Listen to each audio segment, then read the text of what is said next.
안녕하세요. DNA 입시랩 임혁희 컨설턴트입니다. 진로 변경과 관련해서 학부모님의 고민이 많으실 걸로 압니다.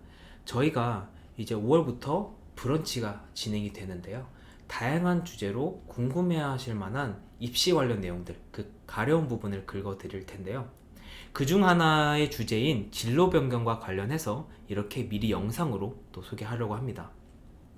자료를 보시면 많은 다양한 학생들의 또 예시가 있으니까요. 그 브런치 자료 오셔서 잘 참고하셔서 입시를 치르는 데 있어서 도움이 되셨으면 좋겠습니다.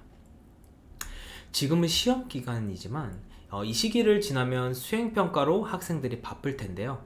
그때 주제를 어떻게 잡아야 할지 계속 생각해야 할 겁니다.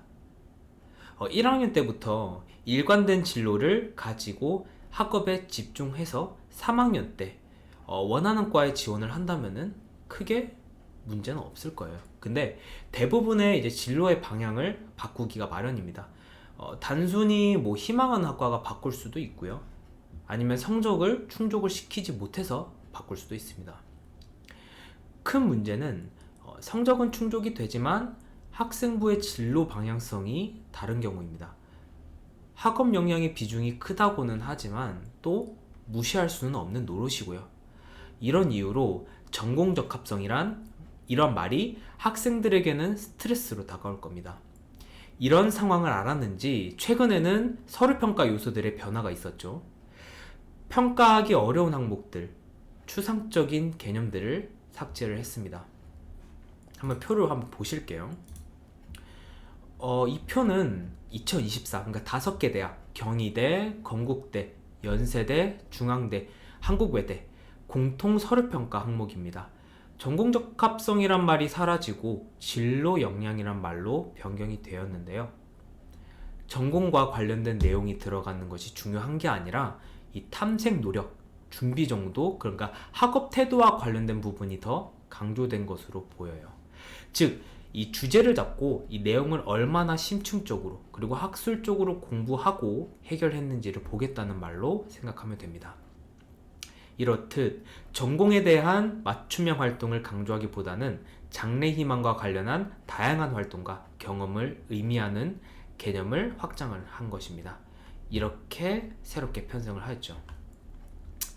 근데 사실 이렇게 바꿨다고 해도요, 학종에서 성적이 동일선상에 있는 이 학생들을 변별을 할 때는 생각을 해보면은 그 이야기가 달라질 거예요.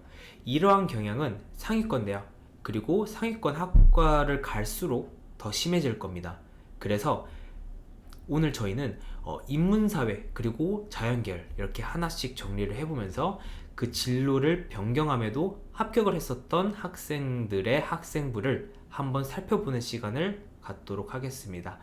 이 학생부는 당연히 제가 직접 가피를 한 이 세상에는 없는 학생부라고 생각을 해주시면 되고요. 그 맥락은 비슷하다고 생각을 해주시면 될 것 같아요. 학생부 관리를 위해서 이 합격할 만한 주제 하나 알려주세요. 이러한 질문들 굉장히 많이 받습니다.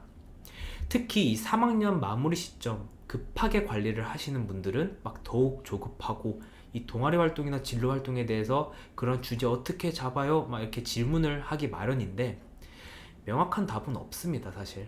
근데 분명한 것은 이 학생부의 일관성입니다. 학생부를 쭉 읽어보면요, 그 맥락이라는 것이 읽히기 마련인데 이 학생의 특징이 명확하게 보이는 학생부가 저는 괜찮다, 잘 관리했다라고 생각이 되어지는 그런 학생부라고 생각을 합니다. 그렇다면은 다시 3학년 때 합격할 만한 학생부 주제 하나 잡아주세요 한다면 그런 내용들을 주제로, 그런 내용들의 그 주제 때문에 합격의 당락이 좌우할까요? 아니겠죠. 그러니까 아까 말씀드렸듯이요, 학업 태도적인 부분에서 그 일관성을 보인다면요 상관이 있겠지만 그렇지 않다면은 조금 힘들 것입니다. 그러면은 한번 그 내용들 살펴보면서도 말씀을 드려볼게요. 법 사회 쪽으로 생각을 하다가 경영경제로 이제 진로를 바꿨던 그러한 학생입니다. 반도체를 무기로 삼는 기술 안보 시대에 접한 지금 반도체 위기를 벗어나기 위한 생산적인 교류 및 연구개발 협력의 방향성을 주제로 정부와 각 기업의 입장에서 위기를 극복하기 위한 다양한 방법과 단계들을 세분화시키는 과정에서 다른 나라와의 공동 연구들을 예시로 들며 이 차세대 반도체 기술을 위한 발전 로드맵을 구체화시킴. 반도체 시설 투자가 활발하게 이루어지기 위해서는 보조금 및 세액 공제율을 늘리는 법안을 생각해내어 해결 방안까지 제시를 했던 이런 학생들이 있었습니다. 보시면 알겠지만 이 사회와 법을 중심으로 한 주제로 자신의 의견을 또 논리적으로 피력한 모습이 보입니다. 사회적인 문제도 같이 엮어서 그 범위를 또 확장을 시켰죠. 사실 이 반도체 문제 같은 경우는 학생들이 학생부에서 또 많이 다루는 주제이기도 한데 이런 주제를 다룰 때는 그냥 조사를 했다, 뭐 보고서를 썼다, 발표를 했다 이렇게 단편적으로 끝이 나는 경우가 많습니다. 하지만 이 학생 같은 경우는 그 범위를 계속해서 확장을 시켜가면서 이 학생 조금 심층적으로 이 학생부를 뭐 관리를 했네? 뭐 이렇게 생각을 하실 수 있는 그런 내용일 수도 있습니다. 1학년 때는 사실 단순히 이 학생 같은 경우는 신문 방송반을 들어갔어요. 그래서 관심 있는 분야에서 활동한 것들을 단순하게 나열한 모습을 보였는데, 사실 이 이유 같은 경우는 이 1학년 특성상 2학년, 3학년과는 다르게 이 주도적으로 이 동아리 활동을 할 수 없던 이제 상황이고, 그 작성하는데도 상당히 한계가 있었을 겁니다. 하지만 뭐 자율활동, 진로활동 이런 부분에서 법과 사회 부분에서 또 비평하고 또 토론하는 그런 과정, 그리고 내용을 구성을 잘 썼던 학생이었습니다. 2학년 말 또 성적이 오르고요. 그 경영경제를 목표로 또 진로를 바꾸고 학생부 주제 방향을 또 변경을 했었던 그러한 학생이었습니다. 이렇게 해서 또 인문계열 살펴봤고요. 그 다음에 한번 이제 자연계열, 이제 공과대학을 지원을 하는 학생을 또 한번 살펴보겠습니다. 한번 읽어볼게요. 1학년 동아리 활동이었고요. 콤푸턴 산란에 대해서 증명하는 과정을 그려보고 발표함. 주응력 측정 실험을 통해 회전을 고려한 모델을 설계해서 보고서를 제출하고 발표하는 모든 과정을 창체에 담았습니다. 그리고 1학년 진로 활동 같은 경우는 전자기기가 발명된 시대상에 관해 알아봄, 저명한 과학자들의 업적을 정리해보며 자신의 진로에 대해 고민해보고 공학자라는 자신의 꿈을 재확인을 했었습니다. 보시면은 사실 1학년 동아리 활동 같은 경우는 이제 역학 부분이죠. 뭐 주응력 측정이나 뭐 이런 부분에 대해서 한번 다뤘고, 이제 기계 파트를 다뤘고, 1학년 진로 활동 관련해서는 또 전자 부분에서도 다뤘죠. 굉장히 좀 이러한 범위가 좀 넓게 구성을 했던 그런 학생부였습니다. 그리고 2학년 자율활동도 한번 볼게요. 다결정 실리콘 태양전지의 특징을 또 나열하면서 효율이 상대적으로 낮은 다결정 태양전지의 효율을 높이기 위해 조건들을 찾아봤고요. 그 과정들을 작성 후에 기존의 실리콘 태양전지 소자에 맞는 최적의 가공법을 제안하여 더 높은 흡수율을 통해 개선점을 제시를 했고요. 근데 동아리 활동으로 넘어가기 전에 이 좀 내용을 좀 살펴보면요, 사실 보통은 실리콘 태양전지들의 특징을 나열하는 것에서 끝나죠. 보통 학생들이 그렇게 했는데, 근데 거기서 뿐만이 아니라 이 태양전지 하나를 놓고요, 효율이 어느 정도로 또 나오는지, 그러면은 그 효율을 높이기 위한 그런 조건들이 있을 거 아니에요. 그 조건들을 쭉 찾아보고요. 그래서 조건들을 찾아보면서 그러면 이 조건에 맞는 그러한 이제 가공법은 또 어떻게 되는지까지 계속 쭉 추가적으로 계속 활동을 하는 좀 탐구적인, 아주 이제 호기심이 많은 그런 학생처럼 또 보이는 그런 학생부를 이제 구성을 했습니다. 또 2학년 동아리 활동을 한번 볼게요. 전기 모터를 이용한 농기계들의 전동화 모델들에 대한 탐구와 발표, 그리고 실제 자율주행 트랙터를 또 제작을 해봤습니다.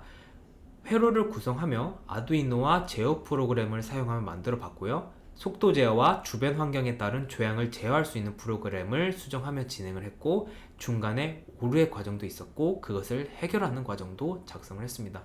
구조상으로는 괜찮은 그러한 내용이라고 볼 수가 있는데요. 근데 사실 이 아두이노랑 제어 프로그램을 사용을 했다고 했는데, 이 학생이 사실 선생님의 도움을 받을 수도 있겠지만서도 프로그램을 다루는 데 있어서는 또 굉장히 어려운 부분이 없지 않아 있습니다. 그래서 이러한 프로그램을 다뤘다, 뭐 어떤 것을 다뤘다고 했을 때는 뭐 참고 자료나 논문 같은 것들, 내가 이 과정 속에서 내가 직접 했다는 것을 보여주기 위한 그런 자료들이 들어가면 어땠을까 하는 그런 아쉬움도 있겠지만, 사실 이것만 봤을 때는 뭐 크게 뭐 문제될 것 없는 아주 좋은 그런 내용이라고 또 생각이 들었습니다.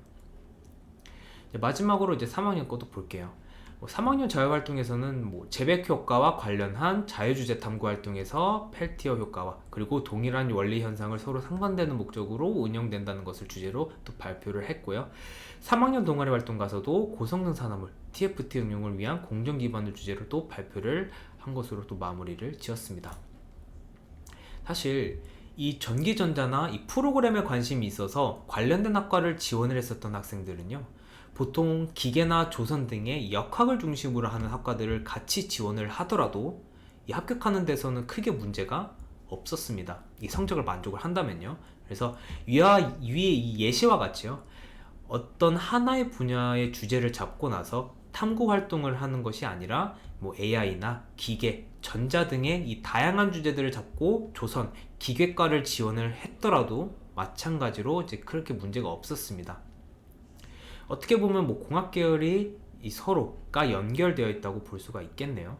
뭐 조선, 전기, 기계 등 응용과학을 배운다는 것은 결국 이 일반 물리, 일반 화학의 이 공통 과목들을 거쳐서 전공에서 심화로 다루기에 그 크게 주제를 벗어나지 않아서 그 맥락은 또 비슷하고요. 진로를 변경을 하더라도 크게 영향을 받지 않을 것으로 예상이 됩니다. 공학 계열은 또 이렇고요. 사실 컴공을 말씀드리자면은 조금 다릅니다. 컴공 같은 경우는 자신이 했던 뭐 코딩이나 프로그램 등 이 컴공과 관련된 그런 내용들이 들어가야 그런 합격률이 좀 높다라고 생각을 해주시면 될 것 같아요. 이렇게 해서 이제 오늘 진로 변경에 대해서 또 짧게나마 그 내용에 대해서 알아봤습니다. 관리가 잘 됐다, 뭐 괜찮은 학생부다 라고 이제 생각되어지는 그런 학생부가 무엇인지 이렇게 보시고 그 감을 또 한번 잡으셨으면 좋겠습니다.